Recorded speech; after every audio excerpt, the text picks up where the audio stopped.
উতঙ্ক কুণ্ডল আরোহণ করিয়া রাজভবন হইতে আশ্রম উদ্দেশ্যে গমন করিলেন। পথিমধ্যে দেখিলেন এক ভিক্ষুক আসিতেছে, কিন্তু সে মধ্যে মধ্যে অদৃশ্য হইতেছে। উতঙ্ক সেই সময় পৌষ্য মহিষী প্রদত্ত কুণ্ডলদ্বয় ভূতলে রাখিয়া স্নান তর্পণাদির নিমিত্ত সরোবরে গমন করিলেন। ইত্যবসরে ভিক্ষুক নিঃশব্দ পদসঞ্চারে সত্বর তথায় আগমন করিল এবং কুণ্ডলদ্বয় অপহরণ করিয়া পলায়ন করিল। উতঙ্ক স্নান ও আহ্নিক সমাপনান্তর অতি পুত মনে দেবতা ও গুরুকে প্রণাম করিয়া প্রবল বেগে তাহার পশ্চাৎ ধাবমান হইলেন। তিনি সেই ভিক্ষুকের নিকটস্থ হইবা মাত্র সে ভিক্ষুক রূপ পরিহার করিয়া তক্ষক রূপ ধারণ করিল এবং অকস্মাৎ ভূপৃষ্ঠ বিদীর্ণ হইয়া তাহার সম্মুখে এক মহা গর্ত উৎপন্ন হইল। তক্ষক সেই মহা গর্ত দিয়া নাগলোকস্থ স্বীয় ভবনে গমন করিলেন। তখন উতঙ্ক পৌষ্য মহিষীর কথা স্মরণ করিয়া প্রাণপণে তক্ষকের অনুসরণে সচেষ্ট হইলেন, কিন্তু প্রবেশদ্বার সংকীর্ণ হওয়ায় প্রবেশ করিতে পারিলেন না। তখন তিনি প্রবেশদ্বার বিস্তার করিবার নিমিত্ত একটি দণ্ডকাষ্ঠ দ্বারা খনন করিতে লাগিলেন, কিন্তু তাহাতে কৃতকার্য হইলেন না। দেবরাজ ইন্দ্র তাহাকে কষ্ট ভোগ করিতে দেখিয়া স্বীয় বজ্রকে সম্বোধন করিয়া কহিলেন, বজ্র, তুমি যাইয়া এই ব্রাহ্মণের সাহায্য করো।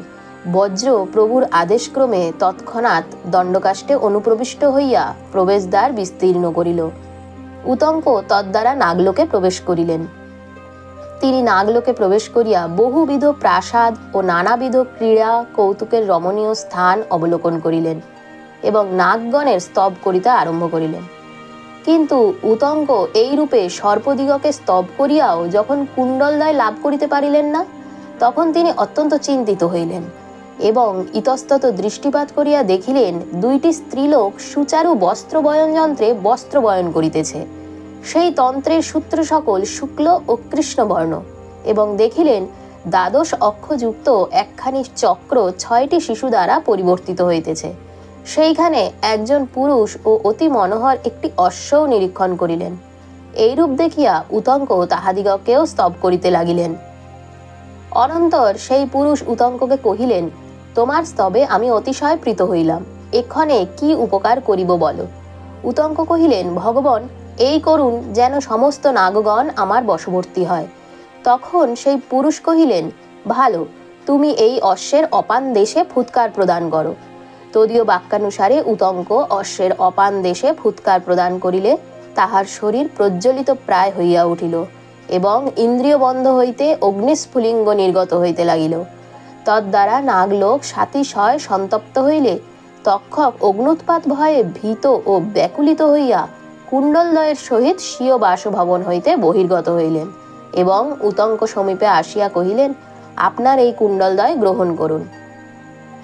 উতঙ্ক কুণ্ডল লইয়া চিন্তা করিতে লাগিলেন, অদ্য ব্রতোপলক্ষে মহা সমারোহ হইবে, কিন্তু আমি অতি দূরে রহিলাম, অতএব এক্ষণে কি রূপে উপাধ্যায়নীর মনোরথ পূর্ণ হইবে। পরে সেই পুরুষ উতঙ্ককে চিন্তিত দেখিয়া কহিলেন, উতঙ্ক, তুমি আমার এই অশ্বে আরোহণ করো, অনতিবিলম্বেই গুরুকুলে উপস্থিত হইতে পারিবে। উতঙ্ক তাহার আদেশানুসারে অশ্বে অধিরূঢ় হইয়া ক্ষণকাল মধ্যে গুরুগৃহে প্রত্যাগমন করিলেন। তৎকালে তাহার উপাধ্যায়নী স্নান পূজাদি সমাপনানন্তর কেশবিন্যাস করিতেছিলেন। তিনি উতঙ্কের বিলম্ব দেখিয়া অভিসম্পাত করিতে উপক্রম করিতেছেন, এমন সময় উতঙ্ক গুরুগৃহে প্রবেশপূর্বক উপাধ্যায়নীকে অভিবাদন করিয়া কুণ্ডল দিলেন।